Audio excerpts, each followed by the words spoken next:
السلام علیکم دادی جان۔ ابھی تو وقت نہیں ہوا ہے کہانی سنانے کا۔ دادی جان رات کو اسکول کا سبق یاد کرنا ہے تو سوچا ابھی آپ سے کہانی سن لیں۔ اچھا ایسا ہے تو اب اپنے 11ویں معصوم کی زندگی کے بارے میں سنو۔ دادی جان اگر آپ اجازت دیں تو آج پہلے میں 8ویں امام علی رضا علیہ السلام کے بارے میں کچھ بتاؤں۔ جی بیٹا کیوں نہیں۔ امام رضا کا علم سب سے زیادہ تھا۔ مدینہ کے علماء جب کسی سوال کا جواب نہیں دے پاتے تھے تو آپ کے پاس آتے تھے۔ ایک مرتبہ بارش نہ ہونے کی وجہ سے پانی کی بے حد کمی ہو گئی تھی۔ آپ نے صحرا میں سب کو جمع کیا اور پھر دعا کی تو بہت زیادہ بارش برسی۔ مامون نے آپ کو زبردستی اپنا ولی عہد بنایا، لیکن امام علیہ السلام نے اس کی ظالم حکومت کو کبھی نہیں مانا۔ شاباش میرے بچوں، اب میں تمہیں 9ویں امام کے بارے میں بتاتی ہوں۔ امام محمد تقی علیہ السلام امام علی رضا علیہ السلام کے اکلوتے بیٹے تھے۔ آپ کی والدہ خیزران بہت نیک اور اچھی خاتون تھیں جو سبیکہ کے نام سے بھی مشہور تھیں۔ آپ کی ولادت رسول اللہ صلی اللہ علیہ وآلہ وسلم کے شہر مدینہ منورہ میں ہوئی۔ امام تقی رسول اللہ صلی اللہ علیہ وآلہ وسلم کے 9ویں جانشین اور ہم مسلمانوں کے 9ویں امام ہیں۔ امام رضا کو اپنے اکلوتے بیٹے جواد سے بہت زیادہ محبت تھی۔ یہ جواد کون ہے؟ امام محمد تقی علیہ السلام کا نام محمد اور لقب تقی اور جواد ہے۔ دادی جان یہ لقب کیا ہوتا ہے؟ ہر بچے کی پیدائش پر اس کا ایک نام رکھا جاتا ہے، لیکن جن خاص صفات کی بنا پر جس نام سے لوگ اسے پکارتے ہیں اسے لقب کہتے ہیں۔ لقب ایک سے زیادہ بھی ہو سکتے ہیں۔ اچھا اسی لیے انہیں امام جواد بھی کہا جاتا ہے۔ ہاں، جواد کے معنی ہیں بہت زیادہ خیر و برکت والا۔ آپ کی ولادت سے پہلے امام رضا کی کوئی اولاد نہیں تھی، اس لیے دشمن خوش تھے کہ آپ کے بعد سلسلہ امامت ختم ہو جائے گا، لیکن امام محمد تقی کی ولادت ہوتے ہی سارے دشمن مایوس ہو گئے، اس لیے آپ کو بے حد خیر و برکت والا بچہ بھی کہا گیا۔ جب آپ پیدا ہوئے تو کمرہ آپ کے نور سے مکمل روشن ہو گیا تھا۔ آپ کی ولادت پر امام رضا نے فرمایا کہ میرا یہ بیٹا حضرت موسیٰ اور حضرت عیسیٰ علیہ السلام کی مانند ہوگا، اسی لیے آپ ابھی فقط 3 دن کے ہی تھے کہ آپ نے اپنی زبان سے کلمہ شہادت ادا کیا۔ دادی جان یہ علیہ السلام کیا ہے؟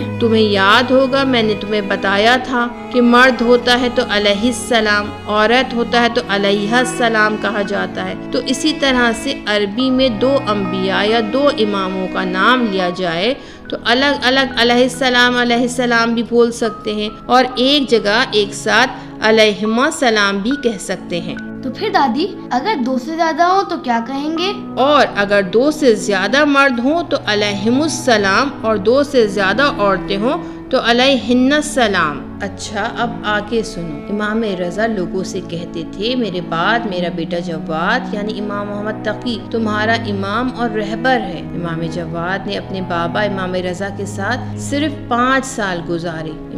امام جواد بہت ایماندار، نیک اور عالم انسان تھے۔ وہ ہمیشہ اپنے والدین کی اطاعت کرتے تھے۔ جب عباسی خلیفہ مامون رشید زبردستی امام رضا کو مدینے سے خراسان لے گیا تو امام جواد اپنے باپ کی دوری سے بے حد غمزدہ ہوئے، اسی لیے آپ کے بابا وہاں سے بھی اپنے بیٹے کو خط لکھتے تھے۔ جب مامون رشید نے امام رضا کو شہید کر دیا تو امام جواد نے امت کی امامت سنبھال لی۔ آپ 8 سال کی عمر میں امام بنے۔ لوگوں نے آپ سے پوچھا کہ آپ اتنی کم سنی میں امام کیسے بن گئے؟ تو آپ نے جواب دیا حضرت عیسیٰ علیہ السلام نے گہوارے میں لوگوں سے باتیں کی اور وہ کم سنی میں ہی خدا کے پیغمبر بنے۔ حضرت سلیمان نے بھی کم سنی میں حضرت داؤد علیہ السلام کی جانشینی سنبھالی، اور اب خدا نے یہ چاہا ہے کہ میں کم سنی میں تمہارا امام بنوں۔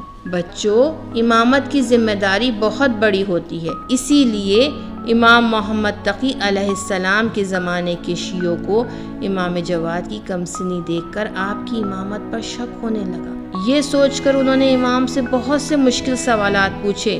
امام نے تحمل اور سکون سے سب کے سوالات سن کر ان کے جوابات دیے۔ اس طرح سب لوگ جان گئے کہ امام جواد ہی سچے امام اور رسول خدا صلی اللہ علیہ وآلہ وسلم کے جانشین ہیں۔ امام جواد بہت نیک اور عبادت گزار تھے اور ان کے زمانے میں کوئی بھی ان جیسا نہ تھا۔ امام جواد کی اچھائیاں اور نیک کام دیکھ کر اسلام کے دشمن آپ سے حسد کرنے لگے۔ وہ کسی نہ کسی طرح انہیں ستاتے رہتے تھے، لیکن امام نے صبر سے تمام سختیوں کا مقابلہ کیا۔ امام جواد نے دوسرے اماموں کی مانند بہت سے شاگردوں کی تربیت کی۔ امام جواد نے لوگوں کو اسلام کی جانب دعوت دی۔ آپ نے اسلام سے دشمنی کرنے والے ظالموں کی کبھی بات نہیں مانی اور ہمیشہ اللہ اور اس کے رسول کے حکم کے مطابق زندگی گزاری۔ سب لوگ آپ کی اچھی باتوں اور اچھی عادتوں کی وجہ سے آپ کو بہت پسند کرتے تھے۔ آپ کی اس شہرت سے بادشاہ مامون بے حد خوفزدہ تھا، اسی لیے جب آپ 9 سال کے ہوئے تو اس نے آپ کو مدینہ سے بغداد بلا لیا۔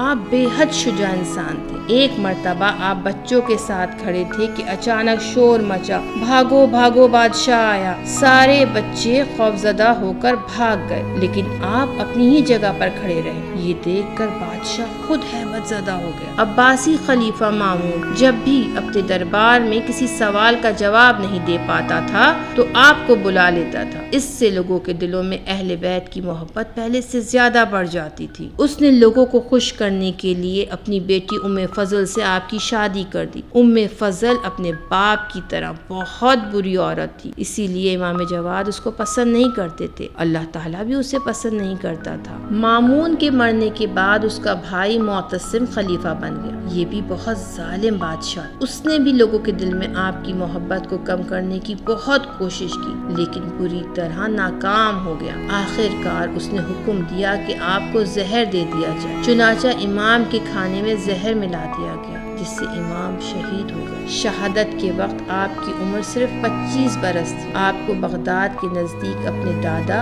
امام موسیٰ کاظم کے برابر میں دفن کیا گیا ہے۔ بعد میں اس جگہ کا نام کاظمین ہو گیا، یعنی 2 کاظم، امام موسیٰ کاظم اور ان کے پوتے امام محمد تقی۔ آج امام ہمارے درمیان نہیں ہے، لیکن ہمیں نیک کام کر کے امام کو خوش کرنا چاہیے۔ ہم نیک انسان بنیں گے انشاءاللہ۔